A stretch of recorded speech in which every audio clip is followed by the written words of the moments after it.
చూస్తున్నాం. హైదరాబాద్ లో రెస్టారెంట్ల తీరు మారడం లేదు. కొద్ది రోజులుగా ఫుడ్ సేఫ్టీ అధికారులు తనిఖీలు చేస్తున్నా రెస్టారెంట్లలో పరిస్థితులు మెరుగుపడడం లేదు. బంజారా హిల్స్ లోని బిర్యానీ వాలా హోటల్లో కస్టమర్ బిర్యానీ తింటుండగా అందులో ఓ చచ్చిన బొద్దింక ప్రత్యక్షమైంది.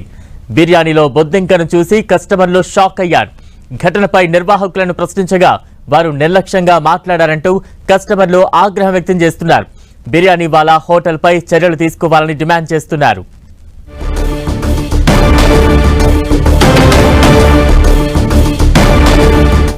బిర్యానీలో బొద్దింక ప్రత్యక్షం అవడం తీవ్ర ఆందోళనకు గురి చేసింది. తాజా అప్డేట్స్ అందించేందుకు ప్రతినిధి సునీల్ సిద్ధంగా ఉన్నారు. సునీల్, హైదరాబాద్ లో మరొకసారి హోటళ్ల తీరు బట్టబయలని చెప్పవచ్చు. ప్రధానంగా ఇటీవల కాలంలో హైదరాబాద్ లో ఉన్నటువంటి పలు హోటళ్లపై అటు ఫుడ్ సేఫ్టీ అధికారులు దాడులు నిర్వహించినప్పుడు కూడా ఏదో ఒక చోట ఏదో ఒక సంఘటన జరుగుతూనే ఉంది. ఇక తాజాగా బంజారాహిల్స్ రోడ్ నెంబర్ 3లో ఉన్నటువంటి బిర్యానీ వాళ్ళ హోటల్లో ఒక్కసారిగా బిర్యానీ తింటున్నటువంటి కస్టమర్ కి బొద్దింక ప్రత్యక్షం కావడంతో అక్కడ ఉన్నటువంటి అధికారులకు ఇదేంటని ప్రశ్నించిన నేపథ్యంలో మేమేం చేస్తామంటూ కూడా హోటల్ నిర్వాహకులు చాలా నిర్లక్ష్యంగా సమాధానం చెప్పడంతో అక్కడ ఉన్నటువంటి కస్టమర్లందరూ కూడా అక్కడ హోటల్ ముందు ఆందోళన చేశారు. దీంతో అటు పోలీసులకు మరోవైపు ఫుడ్ సేఫ్టీ అధికారులకు కూడా సమాచారం ఇచ్చారు.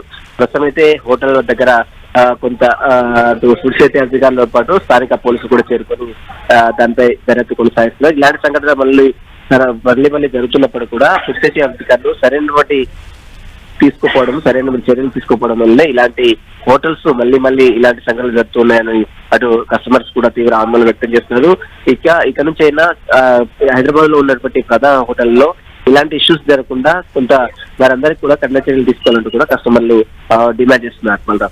సునీల్, అంటే ప్రభుత్వం ఎన్ని కఠిన చర్యలు అమలు చేస్తున్న ఫుడ్ సేఫ్టీ అధికారులు ఎప్పటికప్పుడు తనిఖీలు చేస్తున్నప్పటికీ కూడా ఇప్పటికీ ఇటువంటి నిర్లక్ష్య ధోరణి కనబడుతూనే ఉంది.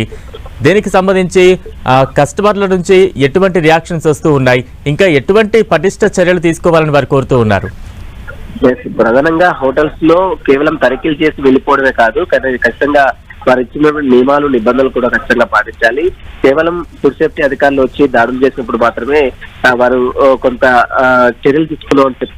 కానీ తర్వాత ఎక్కడ వేసిన గొంగళిలు మాదిరే అక్కడే ఉన్నట్లు ఖచ్చితంగా ఆ హోటల్స్ తీరు తయారవుతుంది. తాజాగా మనం చూడొచ్చు, హైదరాబాద్ లో ఉన్నటువంటి చాలా హోటల్స్ లో ఇలాంటి ఇష్యూస్ కూడా బయటపడ్డాయి. మరోవైపు మళ్ళీ బొద్దింకలు కావచ్చు, మరోవైపు ఎలకలు కావచ్చు, తరచూ ఇలాంటి వివాదాలు వస్తున్న నేపథ్యంలో వారికి సరైన చర్యలు కేవలం వారికి సైన్స్ వేసి వారికి చలాన్స్ విధించిన మాత్రాన ఇలాంటి దాడులు జరుగుతాయి అనుకోలేదు. ఇలాంటి సంఘటనలు జరగకుండా ఖచ్చితంగా వారిపై కేసులు నమోదు చేయాలి. వారిని అరెస్ట్ చేసి జైల్లో వేస్తే ఇలాంటి సంఘటనలు మళ్ళీ పునరావృతం కాకుండా ఉంటాయి. కస్టమర్లకు అనారోగ్య బారిన పడకుండా ఉంటారనేది కస్టమర్ల వాదన. కాబట్టి మరి చూడాలి, ఈ బిర్యానీ వాళ్ళ హోటల్ సంబంధించిన దానిపై ఫుడ్ సేఫ్టీ అధికారులు కావచ్చు, పోలీసులు కావచ్చు ఎలాంటి చర్యలు తీసుకున్నారని మాత్రం వేచి చెప్పవచ్చు. Right, thank you Suresh.